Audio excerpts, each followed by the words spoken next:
Palmeiras e Corinthians tentaram o jogador que enfrenta nessa noite o Atlético Mineiro nas semifinais da Sul-Americana. Vídeo de hoje do canal do Nicolás traz mais detalhes sobre essa história e fala também do São Paulo, fechando a contratação de uma promessa de um time pernambucano. Bora falar também sobre Endrick, que pediu para ser negociado no Real Madrid.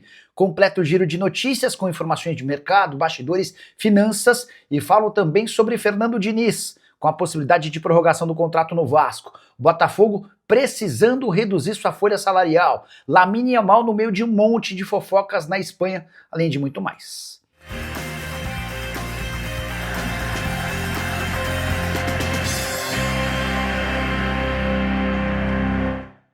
Fala aí pessoal, sou Jorge Nicola, bem-vindos a mais um vídeo do canal, sempre bom ter vocês por aqui, sem perder tempo, pedir para deixar like, se inscrever no canal e ativar as notificações. Bora para as notícias, antes só lembrar da necessidade de você fazer parte do meu grupo do Telegram, por lá, dicas diárias para você ter muito mais chance de acertar na hora da sua fezinha esportiva. Para participar é bem simples, link no comentário fixo ou na descrição do vídeo, clique em qualquer um deles, você vai ser direcionado para o meu grupo do Telegram, que é de graça. Basta passar a me seguir e a partir daí você já recebe sugestões. Combinado?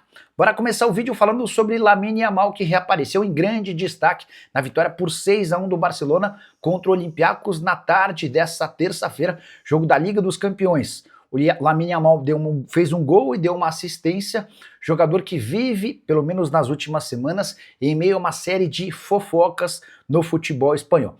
A que mais o afetou é aquela que diz que o Lamine Yamal tem evitado dar autógrafos e só aceita autografar qualquer coisa mediante pagamento. Também, de acordo com a imprensa espanhola, o Lamine tem se mostrado mais preguiçoso do que normalmente em treinos, que tem irritado a cúpula do Barcelona. Para completar, até a nova namorada do Lamine Yamal virou alvo de especulações. A Nick Nicole, que é 7 anos mais velha do que ele, de acordo com os tabloides espanhóis, não tem a preferência da família do atacante da seleção espanhola. Hora de falar sobre o Botafogo, que precisará reduzir sua folha salarial para a próxima temporada. Você sabe de toda a crise envolvendo o John Textor e seus clubes, com uma série de processos, enfim, um verdadeiro caos. E em meio a esse processo, já chegou a informação ao Botafogo da necessidade da redução de até 30% da folha salarial em 2026. Hoje o Botafogo gasta na casa dos 20 milhões de reais por mês com elenco e comissão técnica. Com uma redução de 30%, a gente está falando de uma queda de 6 milhões de reais. O Botafogo precisaria ter uma folha de no máximo 14 milhões. Nesse cenário, o clube estaria disposto a discutir redução de salários com atletas que ganham mais ou até a rescisão de contrato ou eventualmente a liberação desses atletas. Importante dizer que o Botafogo segue em meio à disputa do Campeonato Brasileiro, brigando por vaga na Libertadores da América via Campeonato Brasileiro. Só para completar o noticiário botafoguense, registrar que o clube trabalha com uma estimativa de 350 milhões de reais de receita para o primeiro semestre de 2026, cifras bem inferiores, especialmente as da temporada de 2024 e 2025. Tem mais uma informação sobre o Botafogo. O clube fechou a contratação de Gustavo Porto como preparador físico. Esse profissional trabalhava no Atlético Paranaense. Hora de falar sobre o Vasco da Gama, que vive grande fase e pode garantir um reajuste salarial a Fernando Diniz. O treinador, cujo vínculo só se encerra em dezembro de 2026, teria sido chamado pelo presidente Pedrinho para discutir um novo acordo, com a extensão do contrato em pelo menos mais um ano, além de um reajuste salarial. Vale a lembrança de que o Fernando Diniz já é hoje o 9º técnico mais bem pago em atividade no Brasil.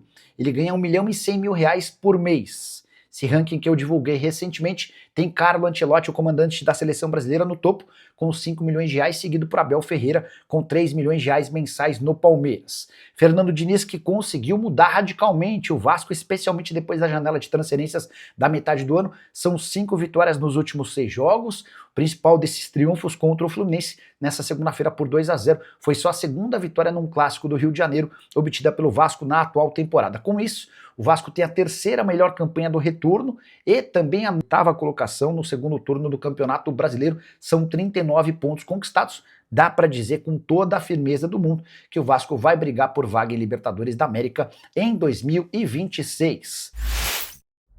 E o Corinthians está perto de alcançar 100 milhões de reais em bilheteria somente na temporada de 2025. Timão que jogou 32 partidas como mandante, somando todas as competições, e tem até agora 91 milhões de reais com vendas de ingressos.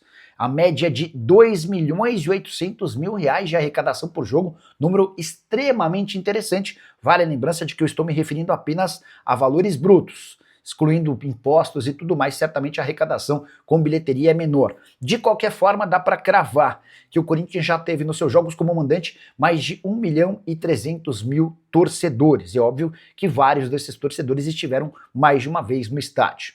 Para completar em relação ao noticiário alvinegro, registrar que André Carrilho e André Ramalho voltaram a treinar normalmente, sem qualquer restrição, na atividade dessa terça-feira e devem estar à disposição para o confronto contra o Vitória no Barradão, marcado para o final de semana. Jogo super importante na parte de baixo da tabela.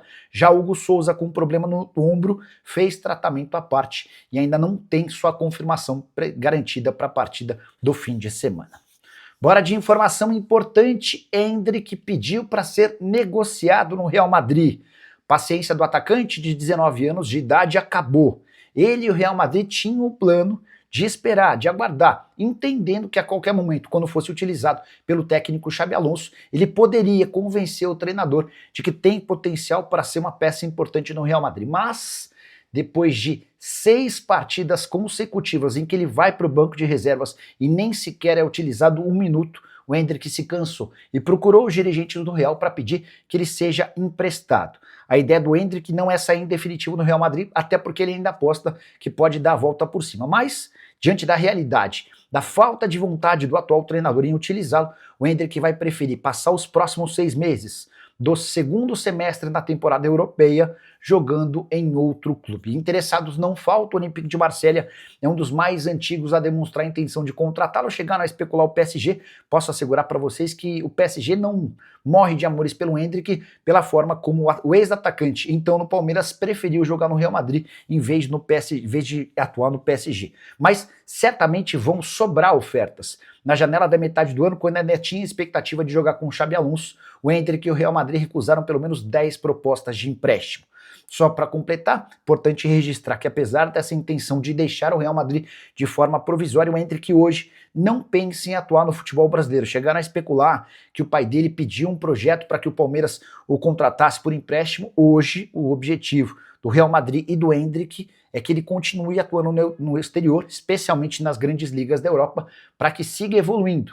Atleta de só 19 anos de idade, que também, de olho na Copa do Mundo de 2026, precisa estar em campo. Só para completar, registrar também que o Real Madrid entra em campo nessa quarta-feira pela Liga dos Campeões. Resta saber como fica depois desse pedido do Endrick em relação a deixar o Real Madrid, como é que vai ficar a situação dele com o treinador. Bora falar agora sobre o São Paulo, que fechou nas últimas horas a compra do meio atacante Dudu.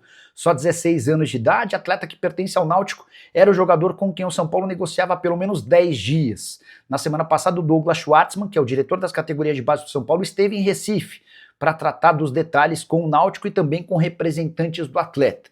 Posso assegurar que o acordo foi fechado em R$800 mil, que serão pagos em 4 parcelas de 200 mil cada. São Paulo começa a fazer o pagamento em novembro, dezembro, janeiro e fevereiro e deve contar com o Dudu apenas após a Copa São Paulo de Juniores do ano que vem. Atleta que, como eu falei, tem só 16 anos de idade e já atuou profissionalmente uma única partida. Foi justamente no jogo contra o São Paulo na Copa do Brasil e o Dudu deixou excelente impressão. A partir daí o São Paulo passou a estreitar relações até apresentar proposta oficial. Chega num primeiro momento para atuar em Cotia na próxima temporada, mas se performar bem deve ser aproveitado no time de cima. Apesar da pouca idade, já tem muita capacidade física, canhoto, muita habilidade, 16 anos de idade, é tratado como uma enorme promessa. O São Paulo está adquirindo 80% dos direitos econômicos, o Náutico fica com 20%, o Timbu, que tinha 70%, está mantendo 20%, o atleta que era dono de outros 30%, incluiu o seu percentual nessa negociação com o tricolor.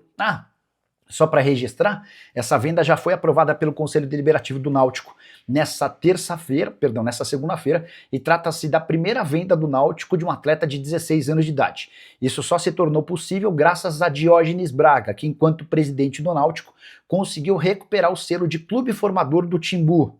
Até 2023 o Náutico tinha problemas com esse selo, o Diógenes conseguiu a recuperação desse selo, que permitiu que o Náutico pudesse, por exemplo, negociar atletas com menos de 18 anos de idade. Só para completar, contei para vocês também com exclusividade nos últimos dias sobre 2 contratações de estrelas internacionais também para a base que o São Paulo fechou. Ridwan, meio atacante de 17 anos de idade de Gana, além de Ávila, atacante de 17 anos da Guatemala. Você sabia que Palmeiras e Corinthians tentaram a contratação de um mesmo jogador na janela da metade do ano? Jordi Alcivar, volante de 26 anos de idade do Independiente Del Valle e da seleção do Equador. Negociação com o Palmeiras acabou não avançando depois que o Verdão contratou Andréas Pereira. Já o Corinthians teve problemas em relação ao transfer ban que o impediu de efetuar essa negociação. Informação sobre o interesse dos clubes paulistas foi divulgada pelo próprio Independiente Del Valle ao jornalista André Galvão, meu parceiro de SBT. Galvão está no Equador para acompanhar o jogo do Independiente Del Valle com o Atlético Mineiro, partida que acontece nessa terça-feira e vale vaga na final da Sul-Americana. Se você não conhece o Alcivar, te trago detalhes. Jogador de 26 anos de idade, titular absoluto da seleção equatoriana nos 2 últimos amistosos. Empates contra México e Estados Unidos. Contra o México, inclusive, ele marcou o gol do empate em 1-1. Temporada atual pelo Independiente Del Valle de 37 jogos, 3 gols e 3 assistências. Atleta que surge na LDU, passa pelo Charlotte FC, lá dos Estados Unidos, volta para o Equador para jogar no Independiente Del Valle e na temporada passada atua pelo Leão do México. Dá para dizer que apesar da falta de acordo nessa janela, o Alcivar segue na mira dos 2 clubes paulistas e qualquer novidade sobre o tema eu volto para contar para vocês. Combinado? Não esqueçam de deixar like e de se inscrever no canal. Retornamos ao vivo e a cores a partir das 7 da noite. Tem live do canal do Nicola. Tchau!